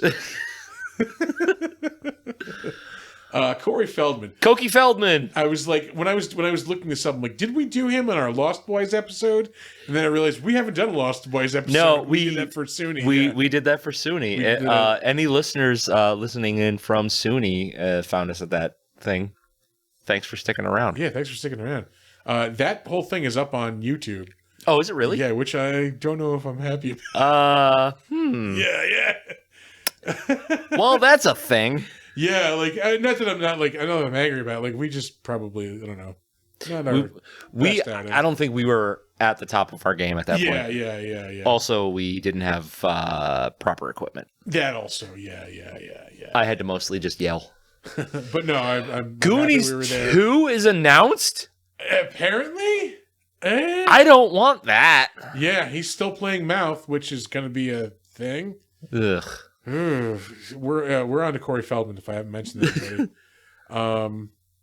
But yeah, I've specifically not watched that video of us at SUNY. Anyway, he did a voice on Teenage Mutant Ninja Turtles, the good one that was on Nickelodeon for a while. Then they just canceled it, probably because they couldn't sell enough toys for it. You would think they would bring him back as Donatello. Yeah, you would think. That was a really, really good show. I remember seeing some of that. Yeah. It was pretty good. The Birthday Boys, which is one of the best sketch shows probably of the last 10 years. I'm going to say there's going to be a lot of garbage in this. Yeah, we're looking through a lot of garbage. You're not going to see good stuff to get to the 80s. I'm really like scrolling through. Oh, wait, hold on, man. Lost Boys, The Thirst. Sequels. Lost Boys, The Tribe. I've never seen any of those, and I don't plan on it. Nope. Puppet Masterverse Demonic Toys. Oh, boy. Oh, shit, he was on Greg the Bunny. Greg the Bunny was on in 2004? Jesus, that is forever ago. Toxic Avenger 4, Son of the Beach. Holy crap, I almost forgot about that show. I remember that show. Oh, okay. The Crow TV series. Oh my god. Hold on. So going to Son of the Beach, that was produced by Howard Stern. Yeah. If anybody's wondering, it was basically like a Baywatch. It was like the Naked Gun, but with Baywatch. Yeah. There was a scene where one of the more buxom lifeguards goes, "Oh, I play a mean sax," and then the foreign bodybuilder type goes, "Oh yeah, I read about that on the bathroom stall." And this is the dumbest fucking joke, but that has stuck with me for 21 years at this point. What? Holy shit, that was 2000. Yeah. That was a crazy fucking show. There's the one episode. Yeah, okay, so this is how ridiculous that show is. The episode that he's on is called Attack of the Coctopus. I was gonna say the episode that sticks out in my mind is like a James Bond like ripoff type of episode. Yeah. Where Frank Sinatra Jr. plays a character called Stinkfinger. And there's like a theme song for him and everything. Stinkfinger. God damn, the show was fucking stupid. Legion TV movie. I don't know what that is, but Legion, the TV series from a couple of years ago, was fucking awesome. Sliders, the TV series. I used to watch the hell out of that. Blood. He was in that's right. He was in Bordello of Blood, and he was in an episode of Tales from the Crypt, The Assassin, 1994. Hold on, what's this one about? That was like late. A happy Tales, housewife is pitted against three CIA agents. Three CIA agents. You know what? I can't say that word. Have another drink. Drunken bastard or dirty bastard. Yeah. Dirty drunken bastard. All right, there we go. Attempt number 3 on this sentence is going to go like this. A happy housewife is pitted against 3 CIA agents who have come to kill her husband, a supposed rogue agent. I also do not remember this. Me neither.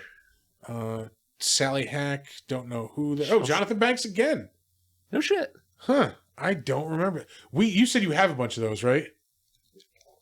All of them. Yeah, we fucking need to watch that. Here's Jonathan Banks. He was also on Community too in like one of the later seasons, and he was actually really good on that. You know what? We're not going to get into.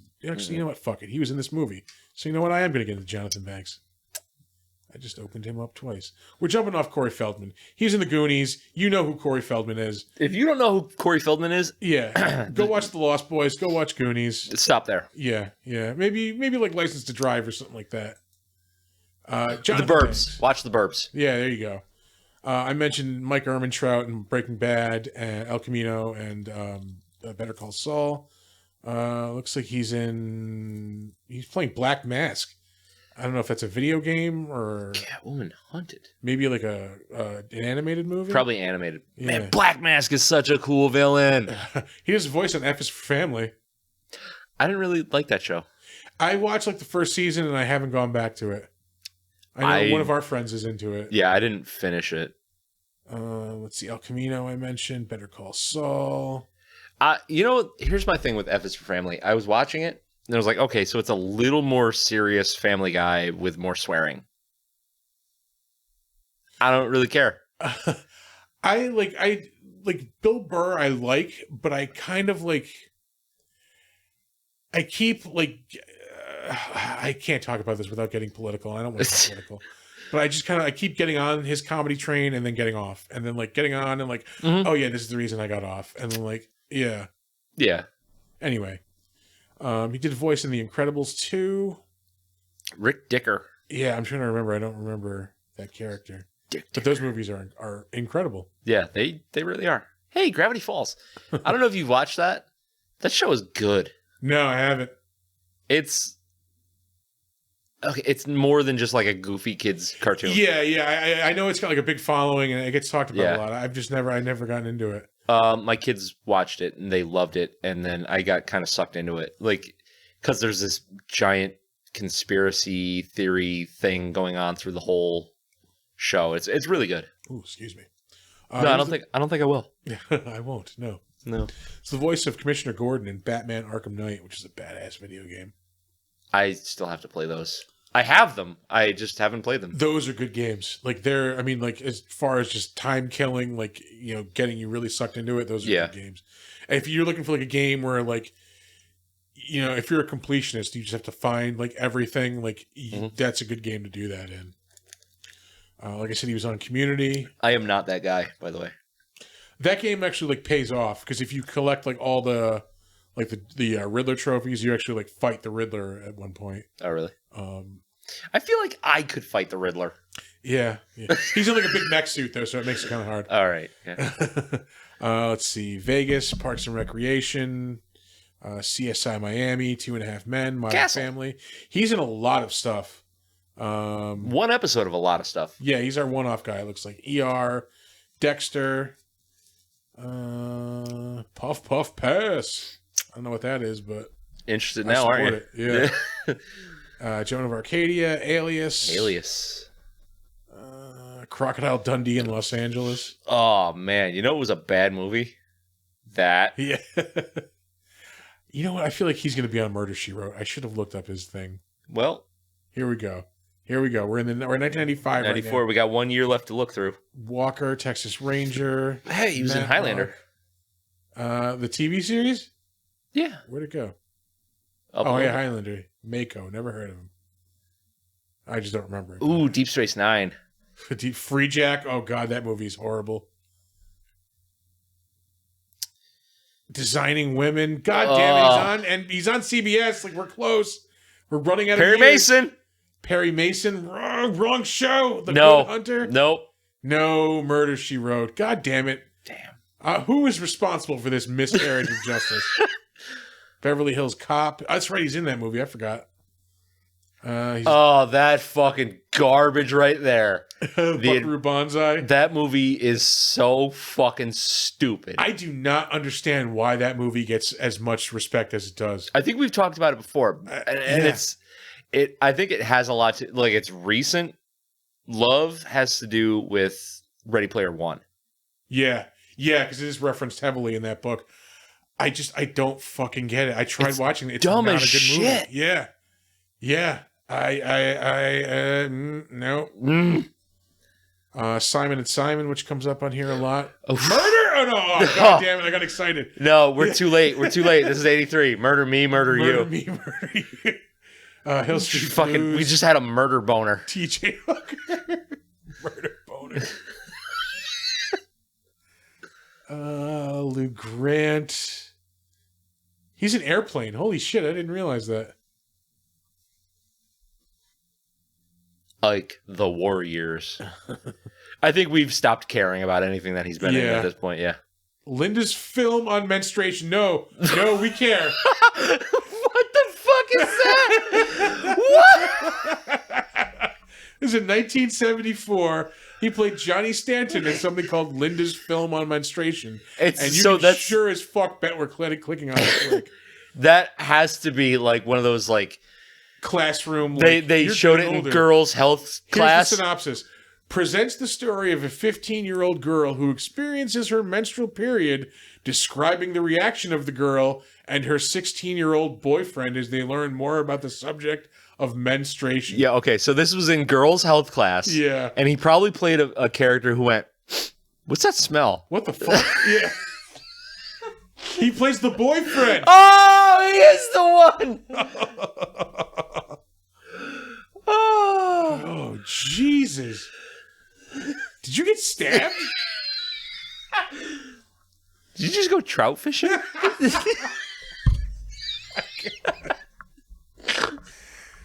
Oh. Yeah, I could go for a fish fry. Oh, God. Oh. Sorry, ladies, all 25% of our listeners. Anyway. Mr. Mr. Anderson was played Mr. by Anderson. Harry Carey Jr., who is actually the son of Harry Carey, the famed Cubs announcer. I've never got to see Harry Carey or listen to Harry Carey like do a game in person. But I did get to see Bob Uecker fucking do a game at Wrigley Field when I went. What the fuck was on Saturday Night Live? Will Ferrell used to do Harry Carey. Yeah, it was hot dogs. Yeah, Armor hot dogs.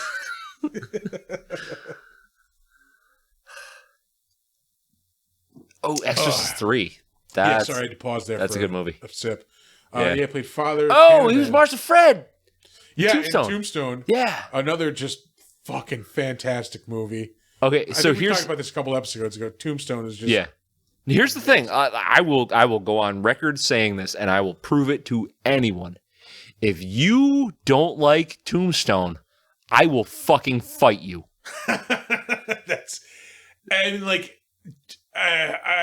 It's as simple as that. I had a Tombstone poster on my wall. Yeah, that's all I'm gonna say. I fucking love that movie. Kurt Russell. It's another amazing. That's right. We talked about it last week, actually. Yeah.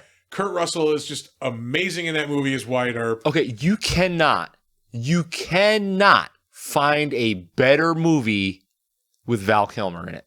Fucking Doc Holliday, like his performance as Doc Holliday, easily the best of his career. Like one of the best in film fucking Chef history. kiss. Yeah. Fucking chef. Everybody in that movie, chef kiss. I'm your Huckleberry. I swear to Christ, if you come to me with that action, I don't like Tombstone, I will punch you in your fucking jaw. Where's Wyatt? I don't know, down by the lake, walking on water. God, I love that movie. Yeah. I got a lot of friends. I don't. Oh, how about a spelling bee? He reminds me of someone. I know. He reminds me of me. I know I hate him. God damn it! We need to watch Tombstone after this. That is such a good movie. If you're not familiar, it's like a kind of a dramatization. It is the greatest modern Western ever. The only thing I would say would be close to it is Unforgiven, which I also fucking love. Okay, yeah. Ooh. The ending of Unforgiven is just again, I'm going to use it cinematic. Mwah! Fucking chef's kiss. Any man don't want to get killed. Better clear on out the back. Oh. So good. All right, yeah, that one's a toss-up for best modern Western. Because I think they came out like a couple years apart.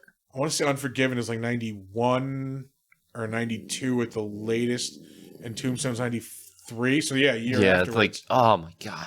I want to say that was like the reason like Westerns started coming back. It was Unforgiven, and nothing came back as good. I forget where I heard this. 310 to Yuma was close. That was a good one. That was a good movie. True Grit wasn't bad. But it was okay, but it was a remake. Much later, like after this. Just a remake, you know? It's yeah. Well, 310 to Yuma was a remake too, but nobody remembers the original 310 to Yuma. Appaloosa was pretty good. Forgot what I was going to say. It was probably something like Western. Unforgiven. It was probably something like I will suck off Tombstone. No, I forget. It was a podcast I was listening to where they were talking about Unforgiven, and like they were saying like, oh yeah, most people would say that Gene Hackman is the villain in that movie, which is not the fucking case. No, he is the good guy. He is the good fucking Clint Eastwood is the villain. Yeah. The whole movie is like, it's not him like being heroic. It's whether or not he's going to give in and be the villain. And he does. And it's fucking awesome. You want it. You want it so bad. Yeah. And oh my God, they fucking deliver the goods. Oh God, now I gotta watch this again too. God, I'll watch them both. I don't give a fuck. I love Western. Like I love Western movies. Like this podcast is about monsters and horror and sci-fi.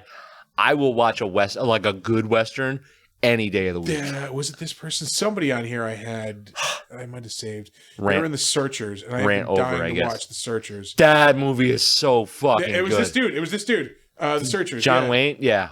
Harry Carey Jr., yeah. I need to see The Searchers, goddammit. I have the DVD. Oh, all right. This dude was in a shit ton of westerns. Did I see he was in Big Jake? Yeah, I was gonna say we'll start back at the beginning again. Not just Tombstone, The Exorcist 3, Back to the Future Part 3. Let's see, what are some of the other? Because I know I saw like aside from Gremlins. Oh, Knight Rider. Knight Rider, he was on. Chips, Dallas, Little House on the Prairie. The Long Riders, he was BJ and the Bear. BJ and Any Entertainment with a Monkey. Come on. Yep. Let's see. Gunsmoke. Yep. The Streets of San Francisco. That was the Michael Douglas cop show. Banachek showing up for the second time this episode. Magical World of Disney. Cahill, U.S. Marshal. Oh. Big Jake. You mentioned the Virginian. Dirty Dingus McGee.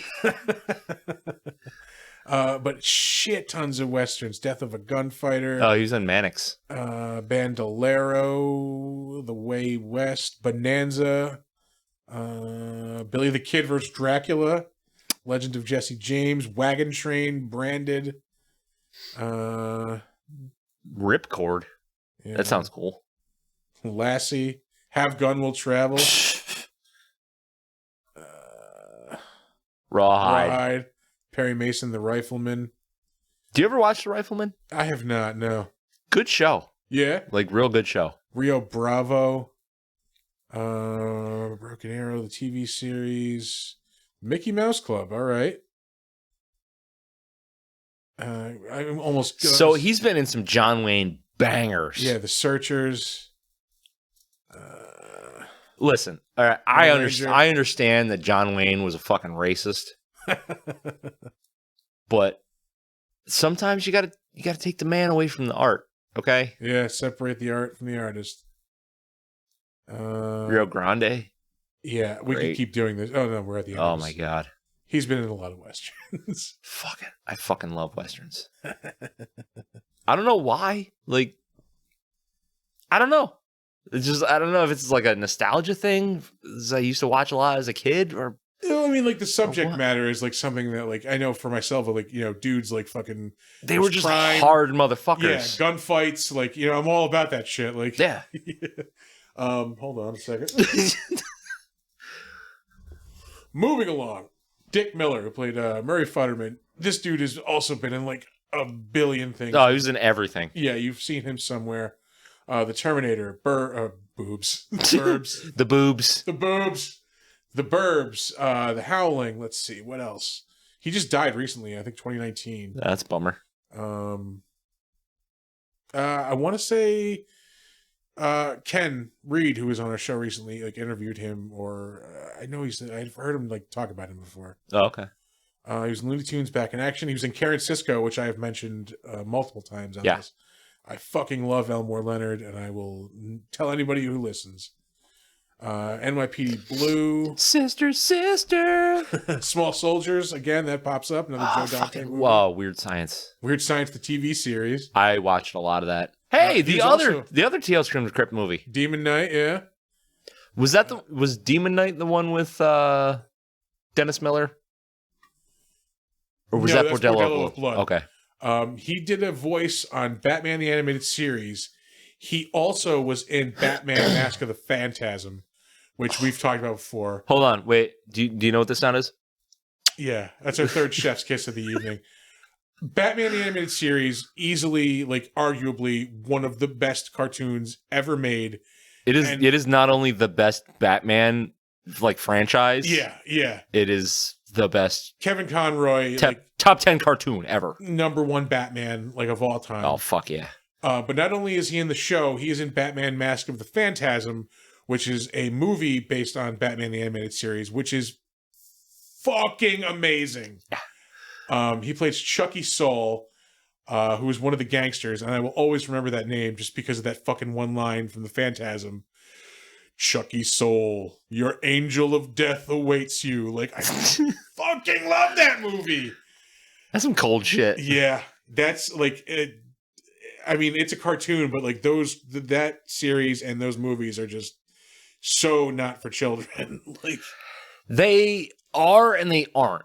They're not for children in that, like, they're not like violent. Well, they are violent. It's not aimed at children. There's not like boobs and swearing in it. It just said like the stories are very serious and they're very like, it's not something a kid would be into. Like, it's a serious fucking story, like a detective story. Like, I used to watch it like through my whole fucking childhood, basically. Yeah. Like from when it came out to I don't know, last week. I want to say that, that came out in 94. Was it 94? Well, that's when he was on it.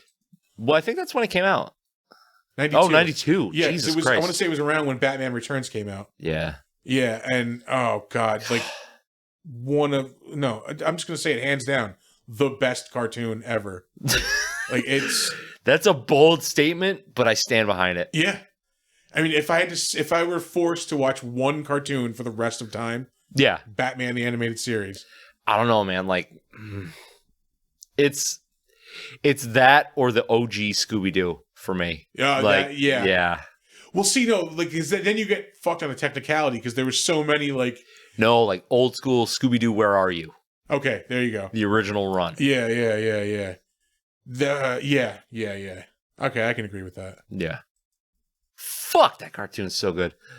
Back to Dick Miller. I would I would do terrible things to Bruce Timm for coming up with the art for that.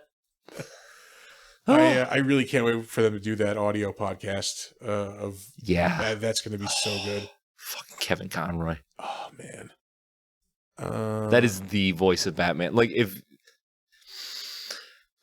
okay, I'm gonna tear myself away from Batman right now. So like, let's continue. I will add one last thing, and that like the defining actor for whatever role. Like, you know, whatever, like, well, basically what I'm trying to say in a long roundabout way is whenever I read, like, Batman in a comic, whenever I read his voice. Yeah. That's that voice. I hear it in Kevin Conroy's voice. Fuck yeah. Just as whenever I read the Joker in a comic, I hear it in Mark Hamill's voice. Yeah. Like, from Batman, the animated series. Absolutely. Yeah. Let's see. Erie, Indiana. Erie, Indiana was another Joe Dante thing. Matinee also, he was in, which we just mentioned a little while ago. Erie, Indiana, the Flash TV series, which He comes back in Gremlins 2. Gremlins 2. Who's the boss? The Burbs, Freddy's Nightmares, the TV series, which terrible. He's in Inner Space, which I will endorse again because it's awesome. Amazing Stories, Chopping Mall, which I had to watch not that long ago. Oh, yeah, so bad. Yeah, it's not a good movie. The Terminator, I try to forget he's in that movie. Jesus. V, The Final Battle. Twilight Zone, the movie. Again, it's the one segment with the older people. Mm-hmm. Taxi, Police Squad again shows up, which I will also endorse again. The Howling, 1941, another Spielberg. I don't think Joe Dante had anything to do with that. Rock and Roll High School. Rock and Roll High School showing up for like the third time. Corvette Summer. So this is like a very incestuous kind of cast. It's like like people like working with Joe Dante. Yeah. Mannix showing up for like the third time also. Dragnet Jesus also Christ. showing up for the third time. Brandon showing up for the second time. The Virginian showing up again. Gunsmoke showing up for like the third time. Bonanza showing up again. Well, I mean, Dragnet you're again. in the 50s. There were like 6 TV shows at this point. Yeah. But Dick Miller's been in stuff going back to 1955. Damn. That is Apache Woman. We are almost done. Polly Holiday. She played Mrs. Deagle. I have watched this movie for now almost 40 fucking years. I did not realize today that she plays Flo on Alice. Like, I had no I used to watch that a lot when I was a kid. Alice. It was a sitcom that takes place in a diner. It was based on a movie, I think. Not Alice's Restaurant, but something. I don't remember what the name of it was. So now you say that, like, I vaguely remember that. She was like the popular character on it. Flo, like, in fucking like Jay and Silent Bob, one of those movies. Yeah. Fucking Jay's like, yo, Flo, whip me up some pancakes. Like, okay, that's the character he's referring to. I just did not put those two fucking connections together. I think I have seen some of that. Gloria. Who the fuck was Gloria in Mrs. Doubtfire? Yeah, I was like, that's why I didn't say anything. I'm like, she's in Mrs. Doubtfire, but I don't remember that character. She was in Home Improvement, Lillian Patterson. She was in the remake of The Heartbreak Kid, which is actually a pretty funny movie. It's one with Ben Stiller. I stopped paying attention to Ben Stiller movies a long time ago. That one is actually pretty funny. Yeah. Amazing Stories pops up again. The Golden Girls. Gremlins, Private Benjamin, Flo, which is a spin-off of Alice. She played that character for, looks like 5 years on TV. 90 episodes worth, yeah. Yeah. Anything else major? No, that's pretty much it. But that was like, I just, anybody who's like, who remembers that show, like, wow, that's Flo. I did not even fucking realize. Finally, we have Judge Reinhold. Order in the court. All rise for the Honorable Judge Reinhold. we went over him not that long ago. I'm trying to think of what episode it was. What the fuck was it? Was it an episode or was it a conversation in real life? I think it was a real life conversation. Yeah, that's what it was. Sure it was. These things are blending together, folks. Sorry. Yeah. Well, we talked about Judge Reinhold when we weren't recording this, so yeah. You guys counts. missed out on that one. But he is known probably. That's right, because I thought he was in Police Academy because I'm an idiot. That's right. He's in the Beverly Hills Cop movies. He plays Billy Rosewood, and I think in all three of them. And the TV movie? What? I'm sorry. There was a Beverly Hills Cop TV movie? That doesn't sound okay. 42 minutes long. Who the fuck is Aaron Foley? Aaron Foley, a police officer on the rise, tries to escape I hate it. under the shadow of his father's legacy. I fucking hate it. Directed by Barry Sonnenfeld. How the fuck have I never heard of this? How is Aaron Foley not even listed in the stars of this fucking thing? Ugh. Oh, Brandon Jackson. I don't know who that is. He's literally like a dozen. Hold on, people wait. down Keep going. Eddie Murphy was in this. What the fuck? Who greenlit this? This is from 2015, 2013. Where? And it's only 42 minutes long. It sounds like it was a pilot for a TV series. Oh, I'm gonna be Because it would sick. be 42 minutes without commercials. I'm gonna be sick. What the fuck? How dare they? That's crazy. I need more to drink.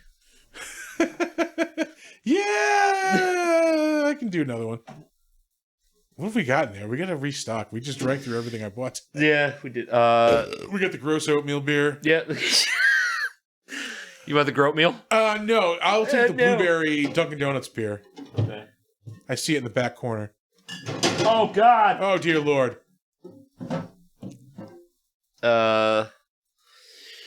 Here's your doucheberry IPA. Ugh. You know what? I'm gonna have one of these. I'm gonna have one of these Cujos. Oh yeah.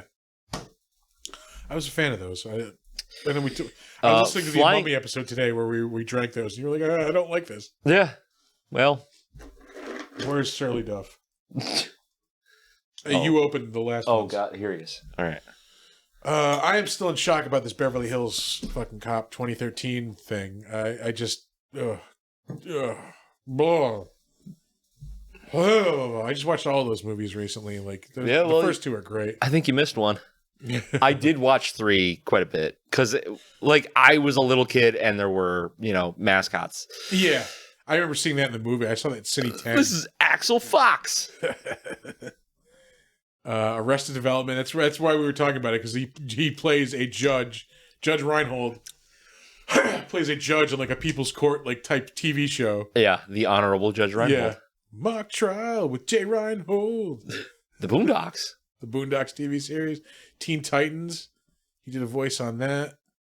The Dead Zone TV series. I mean, nobody really gave a shit about him after the 80s. I'm trying to think. Like, we all know him from Fast Times. The Judge Reinhold joke again from Clerks, like 10 years before they did it on Arrested Development. Oh, yeah, the Clerks TV show, yeah. Which we learned is, the cartoon. I was going to say, they're doing another one. We learned Are they really? at the panel at Saratoga. I got that out of See, it. I wasn't. I was going to say, yeah. I was wouldn't like, we didn't learn that. Yeah. We didn't learn shit. I was working. Yeah, I was working too. I was just on stage working. Hi, Mang. That's the other. Don't let me forget about that. Bring that up when we're done recording. Okay. Because I was going to bring it up last week when we were done recording, and I forgot. Fucker. Oh, wow. The Ghost Rider TV series. Oh, Do you remember that? Is that the one with the dog? No, that's If it's the one I'm thinking of, it was kids who had like a weird psychic connection with a ghost thing, and it would write, like, it was a ghost writer. Oh wow. Yeah. He is one. Judge Reinhold plays a really memorable character on Seinfeld. He's the close talker. Ooh. Yeah. I forget the raincoat episode where Jerry's parents are staying with him, and he's Elaine's boyfriend, and like his whole thing, like he talks to people, like he's right in their face, like Yeah. he's a close talker. I vaguely remember that. Yeah. I've seen a lot of Seinfeld, which is weird for somebody who doesn't really like Seinfeld. That is my comfort show. Like I've seen every episode a billion times, and I will continue watching them. I don't hate it. It just I never really cared. No, that was lit. But like it is a good show to have on just like in the background. Yeah. No, that's like exactly like if I'm like eating lunch upstairs in the dining room or something, or just I just need something on in the background. That's what I'll put on. Yeah. Let's see. Vice versa. I used to watch that a lot when I was a kid. That's it's basically Freaky Friday with dudes instead of Haley Mills or what's her name, the drunk girl. Oh Christ, what's her name? Drunk girl. Oh, the red hair, Lindsay Lohan. Oh, what's her name? That fucking train wreck. Sorry, but look, I didn't give her the reputation. Jamie Lee Curtis? Is that what you're talking? Fast Times. Yep. Fast Times. Yeah, that shows up. He's in Stripes too. I forgot about that. Yeah. He was in Magnum P.I. And his first credit is 1979 in the Wonder Woman TV series. Oh man. So that will finally drive a stake into the heart of this week's Better Known As. So on to the crapshoot. Yeah.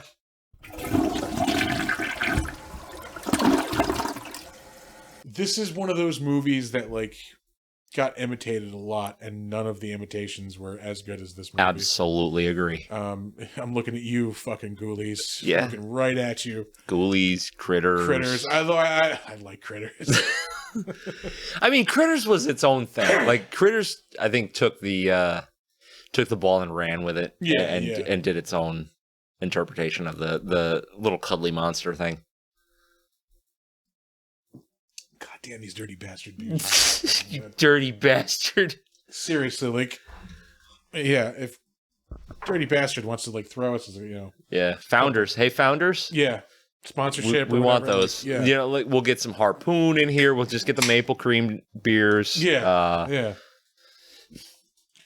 I'm not. You know what? Maybe it's all the Founders talking, but I'm not hating the Flying Dog Cujo right now. You were not a fan when we drank it on the Mummy podcast. I was not. Yeah. I have moved on to the Harpoon Dunkin' Blueberry Matcha IPA. Matcha is just green tea. Yeah, it's just ground up dried green tea. I thought it was like some sort of like fucking algae. Yeah, no. Yeah. Of course, I'm not super well versed in the. I had a matcha latte the other day just because I had dropped my car. Well, this is deep inside baseball right now, but dropped my car off to get fixed the other day and had a dentist appointment afterwards. Oh, it was your fucking... They fixed your shot-ass wheel bearing? Yeah, they did, yeah. Fucking free! Yeah. Warranties are great, aren't they? Yeah. But yeah, I was waiting for my Uber. There was a Dunkin' Donuts next door to the dentist office. I'm like, matcha latte sounds okay. And it was. Further inside baseball here. In regards to Chris's shot wheel bearing, I rode in his car one time and thought I was going to die. It just made the car very rumbly. Like, all right, it was fine. Nobody was in any It's not danger. fine. I'm okay. I know how these things work. Like, that's not fine. And it's all fine now. It's good now. I mean, I don't have to drive around with the radio blaring just to hear it, like, barely. Like, oh, the classic, like, if I can't hear the problem, there is no problem. Yeah, I'm having the opposite effect with the Harpoon Blueberry IPA, where it is now more disgusting than the last time I had it. Suck to suck, I guess. Tastes a little bit like soap. A little bit like soap, but that is the IPA taste in general. Yeah, that's true. God, I fucking hate I fucking hate IPAs, and anybody who tells you they're good is fucking lying to you. Yeah, no, it's just because they want them to be good. Yeah. Check out this IPA, bro. It's like mad juicy. No, it's like not. It's gross. It's disgusting. You're a fucking asshole. Yeah. I cannot trust any of your opinions on anything now because I know you're an idiot. To anybody listening to the show who likes IPA, we're talking directly to you. Yeah, 100%. Fuck your taste buds.